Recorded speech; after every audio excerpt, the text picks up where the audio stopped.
आज की यात्रा पूर्ण हुई। हम सबने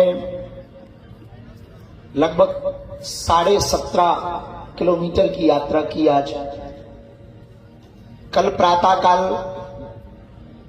8 बजे से यात्रा करेंगे।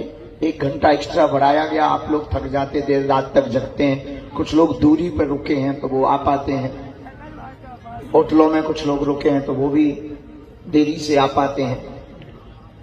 कल हम सबको 15 किलोमीटर की यात्रा पूर्ण करनी है मात्र। प्रथम पड़ाव 7 किलोमीटर पर है। कौन सा है? बरुआ सागर। बरुआ सागर में भंडारा पाएंगे। इसके बाद में सायंकाल का जो विश्राम का पड़ाव है वो ओरछा तिगड्डा पर है, मतलब ओरछा दिखेगा। और परसों हम लोगों को मात्र 8 किलोमीटर की पदयात्रा करनी। आप सबने जो उत्साह के साथ, ऊर्जा के साथ आध्यात्मिक अनुष्ठान को पूर्ण करने का प्रण लिया, राम राजा सरकार ऐसी कृपा करवे वो निर्विघ्न संपन्न हो जाए। विजय मंत्र के साथ आज की वार्ता को हम 1-2 बातें हैं वो कह के फिर इसके बाद में अभी पवन तिवारी जी भी बैठे हैं। तो हनुमान जी महाराज जब लंका गए तो इसी मंत्र का जप करके हनुमान जी ने विजय पाई। श्री राम जय राम जय जय राम,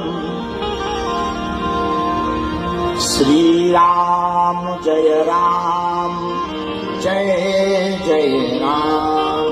गाइए, श्री राम जय राम। अलग अलग रूपों में आता। जो यहां पदयात्रा कर रहे हैं, आप क्या सोचते हो अपनी मर्जी से कर रहे हैं? मैं दावे के साथ कहता हूं कि वो परमात्मा के निर्देश पे कर रहे हैं। एक युवा सन्यासी शिकागो की धरती पे जब बोलने को खड़ा हुआ तो पूरी दुनिया के विद्वानों ने देखा कि ये युवा सन्यासी बोलेगा क्या, इसकी उम्र ही कितनी है, इसकी अवस्था कितनी है। लेकिन जिस समय उसने विश्व बंधुत्व और वसुधैव कुटुंबकम का उद्घोष शिकागो की धरती से किया, पूरी दुनिया के लोगों ने स्वामी विवेकानंद के चरणों का दर्शन किया।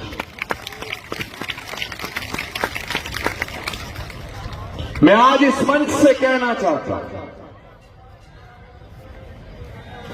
कि उस दौर में भी कुछ अकल के अंधे थे जिन्हें स्वामी विवेकानंद में भगवान का दर्शन नहीं हो रहा था, और कुछ आज भी लोग अकल के अंधे हैं जिनमें धीरेन्द्र शास्त्री में भगवान का दर्शन नहीं कर रहे। और सुनो, भगवान कभी नहीं कहता कि वो भगवान है। तुम्हारी श्रद्धा, तुम्हारी आस्था और सनातन का तो सिद्धांत है, इतिहास साक्षी है। जब तुम्हारी श्रद्धा कमजोर होती है, जब तुम्हारी आस्था कमजोर होती है, तो भगवान सामने होता तुम्हें पत्थर नजर आता है, और जब तुम्हारी आस्था हिमालय की तरह मजबूत होती है तो तुम्हें पत्थर में भी भगवान नजर आता है। इतिहास साक्षी है। पूरी दुनिया के 3 इतिहास, ancient history, medieval history, modern history, तीनों गवाह हैं। राम में शबरी को भगवान नजर आया, जटायु को भगवान नजर आया, ऋषि मुनि महात्माओं को भगवान नजर आया, लेकिन राक्षसों को भगवान नजर नहीं आया। योगीराज भगवान कृष्ण जब दुर्योधन के दरबार में होते हैं तो विदुर को भगवान नजर आता है, भीष्म पितामह को भगवान नजर आता है, लेकिन दुशासन और दुर्योधन को और शकुनी को भगवान नजर नहीं आता है। सवाल आपकी श्रद्धा का है। मैं आपकी श्रद्धा, बागेश्वर धाम के प्रति जो आपकी श्रद्धा है, जो आपकी आस्था है, मैं ईश्वर को साक्षी रख के उसे प्रणाम करता हूं, उसको नमन करता हूं, उसको नमन करता हूं। जहां तक सवाल है, अश्वनी उपाध्याय कह रहे थे कि जब सनातन की बात होती है तो पूर्व गृह मंत्री ने विरोध किया, पूर्व रक्षा मंत्री ने विरोध किया, पूर्व कानून मंत्री ने विरोध किया। अरे भैया, इसीलिए तो उनके आगे पूर्व लग गया।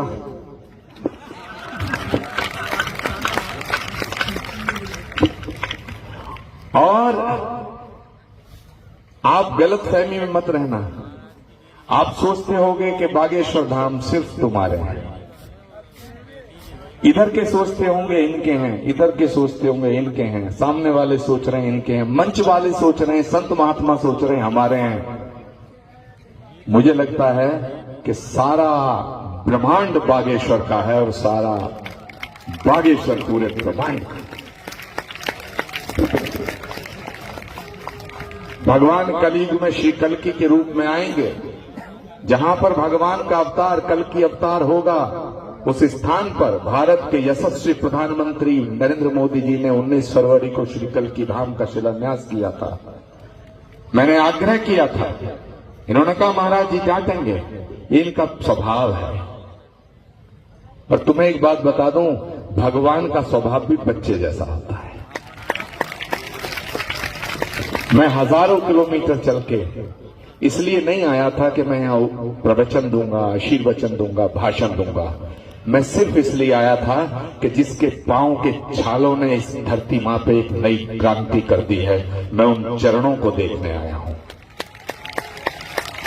मैं श्री कल्कि धाम की तरफ से श्री कल्कि